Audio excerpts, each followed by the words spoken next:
transistor kasi yung technician tinanggal niya. Sabi niya bibili doon ng transistor, kaya sabi niya sira daw to.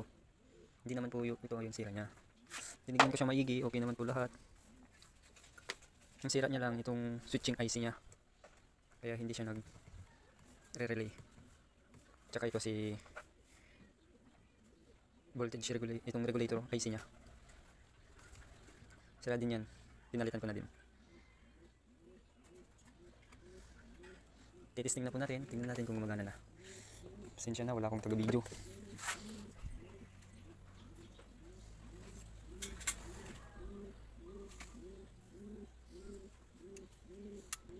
Umilaw na po siya. Umilaw na po. Then na natin gumana itong relay niya na isa. Yun, gumana na. Yun, gumana na. Yan, umaandar na.